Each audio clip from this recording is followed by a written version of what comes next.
Hi everybody! Hi Theo! So we're continuing our series of videos talking about Lord of the Rings, and today we want to talk about a question that Theo has about Lord of the Rings. Is Frodo evil?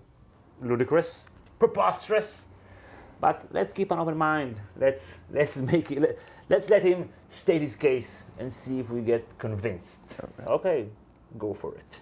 So the idea is based on an interpretation of the text, and it's on pieces that appear nowhere in the films, but are very crucial and prominent in his books. But, come on, Frodo, evil. He's such a good guy. He's definitely a good guy. So you agree? Thank you for watching. Okay, state your motherfucking case. Lord of the Rings is a story about good and evil, but it's often criticized for its simplicity, for the lack of depth and nuance in its characters. Right. Because in A Song of Ice and Fire, there's a lot of gray area evil when evil comes to play. That's right. Frodo is far more morally compromised and is generally understood, and he's the titular character of the story. I don't know if my English is that good, but doesn't titular means that he's in the title? That's right. Like Lord of the Frodos, or the Frodo of the Ring, or Frodo's backpacking to Mordor, gay Frodo and Sam, abstaining from sex. I don't know. Help me out here! What? This is your turn to be goofy and funny. Like, Sauron is the Lord of the Rings. Everybody says that Sauron is the Lord of the Rings. Gandalf says he is the Lord of the Rings. So there's two commonly held notions about Frodo. One is that he nobly resists the power of the ring. He does. Up until the very end, where two, he fails. Yeah. But because of his goodness, Gollum destroys the ring because he chose to grant Gollum mercy. You know, his motives are not always due to self-sacrifice or the greater good necessarily. Don't be a hater, man. Come on. The nature of the ring, right, is that it offers this seduction. It wants to go back to Mordor. It wants to come back to Sauron. Okay. And you remember the ring wraiths in the scene across the ford. They say, come to Mordor, we will take you. And this clearly is hitting deep inside Frodo, right, where he's very much tempted, right? But he doesn't go. So the next important scene at the Council of Elrond, he personally volunteers to take the ring into Mordor. I will take it. I will take it. I will take the ring to Mordor. Right? He wants to help the world, to save the world. Come on. Frodo's next important decision, the scene with Boromir.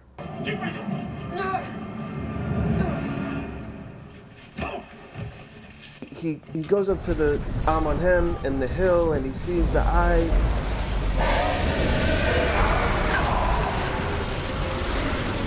And he can't distinguish his own motives. He thinks he cries out, never. Or does he say, verily, verily, I come to thee? Like it's taking a hold on him. Right, he can't tell if he's resisting or he's submitting. He doesn't even know. Well, then there's another voice that says, take it off, you fool, take it off. And that's clearly Gandalf's voice, you know, who calls him a fool. And so sort of inserts himself and saves him from himself. Saves the world also. Good for Gandalf, come on. So then he decides he's going to go off by himself. He can't trust the guys. The ring is very corrupting. Or Galadriel told him to do that. Or does he want to be alone with the ring and bring it to Mordor? He's with Sam. That was not his choice. That was Sam inserted himself. And ultimately, another... He even tried to run away to sail away. He tried to get away from Sam. Only when Sam was drowning, he was like, oh, fuck. He was going to go be alone with the ring and take it to Mordor, which is exactly what the ring is telling him to do. I don't know, but you can still read it that he's going to Mordor to destroy the ring. The next big decision Frodo makes is in the taming of Smeagol. Those words are important. He tames Smeagol. Now remember, Smeagol is someone, he's already been conquered by the ring. Right. So he's not a slave of Sauron, he's a slave of the ring. With Frodo recognizing this and recognizing that he can't trust Gollum, nevertheless decides to trust Gollum. And this is He's a often good guy. seen by kind of naivete, certainly seen that way by Sam. He's trying to trick us. If we let him go, he'll throttle us in our sleep. But what Frodo, the reason he decides to trust Gollum is that he makes Gollum swear an oath on the ring. The ring is treacherous. It will hold you to your word. So you can see it in the text. Here, here, check it out for yourself. And look at the language that is used. Okay. Down, down, said Frodo. Now speak your promise. I will serve the master. Let me do it again. We swear to serve the master of the precious. Okay. Because he loves the ring. It's like swear on your mama. This is the first time that Frodo actually uses the ring to dominate another.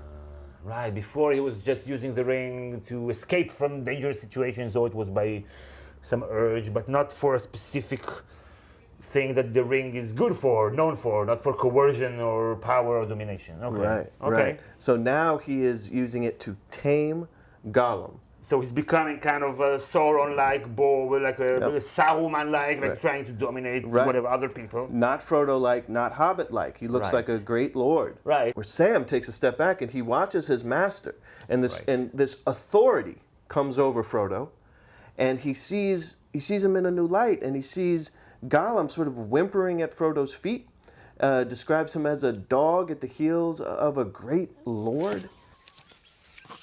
Sam starts to think, oh, maybe, he'd always thought Frodo, he was such a kind guy, but maybe, he mistook kindness for weakness. And so did Peter Jackson, and therefore generations of Lord of the Rings fans. But he does it for a good reason, in order to be able to keep going to his quest, to destroy the ring. So I don't know. I'm not there yet. Well- I'm not there yet at all. Boromir wanted to use the ring for this greater purpose. Give Gondor the weapon of the enemy. Let us use it against him. You cannot wield it. None of us can. The One Ring answers to Sauron alone. It has no other master. And Galadriel warned him not to try to use the power to dominate others. And yet Frodo, he's playing with it now. He's saying, swear on this ring, on the authority of this ring that I wield, that you will do as I say. He doesn't just blindly trust Right. Gollum, he trusts Right. the power of the ring to hold Gollum to its authority. We swear to serve the master of the precious. And he actually says as much. He says it bluntly. The ring is treacherous. It will hold you to your word. So you're saying that maybe Frodo is rationalizing his decision to go with the ring to Mordor by saying, "I know I'm doing it for good reasons," like Boromir said, and we didn't believe Boromir, Right. and we shouldn't maybe believe Frodo. Maybe we need some skepticism for Frodo as he's using the ring.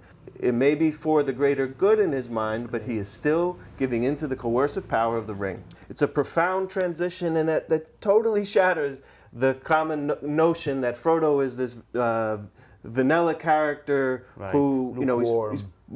who's just kind of and he can't, and so that's why he can carry the ring. Right, because he is so passive that he can resist its lure. Right. He's giving into its lure. And then there's a very revealing line where Frodo looks towards Mordor and he tells Gollum and Sam that he's been commanded to bring the ring to Mordor. Commanded? That's a very strange term for him to use. Did Galadriel command him? Did Gandalf? Did Elrond? No. No, he's commanded by the ring to go to Mordor. You really think so? I didn't write the book, he did. I'm just reading the text. I will take it. I will take it.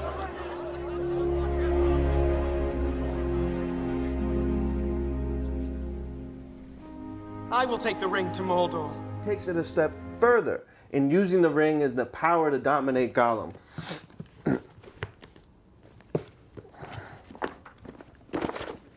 They're at the Black Gate, and Gollum begs him not to go that way. And so again, Frodo's faced with this decision: does he trust Gollum? Gollum doesn't want him to bring it into the Black Gate. He says no. Then Sauron will get it. Gollum hates Sauron, so he wants to trust him again, right? So Frodo agrees to trust him, but he threatens him with the power of the ring. He says, "If I, wearing it, were to command you, you would obey, even if it were to leap from a precipice or cast yourself into the fire, and such would be my command." So if he would touch the ring again, Frodo commands him that he should jump off a cliff into molten lava. Exactly. Sound familiar? So You think that this... wait a second. So you think that what happened in the end is because of Frodo's command here to literally jump into the fire? he says, "If you ever touch me again, you shall be cast yourself into the fire of doom." Specifically the fire of doom, not just any fire. No, not just any fire. "If you ever touch me again, you will cast yourself into the fire of doom." And he says it using the authority of the ring that Gollum is sworn to.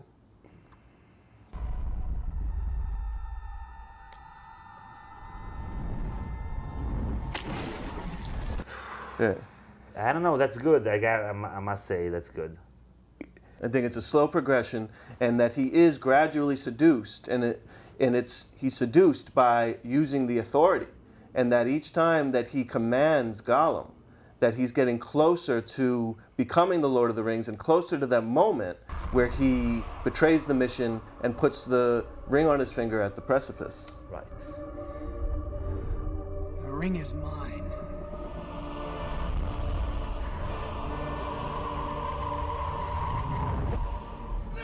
So the commonly understood idea is that he fails, Frodo fails, because he doesn't throw the ring in the fire and he puts it on and says, I'm Lord of the Rings. Right. But thanks to his mercy... Right. So based on the language that he gave us, the responsibility for the destruction of the ring is based on Frodo's direct order that Gollum, if you touch the ring again, you will throw yourself into the pit of Mount Doom.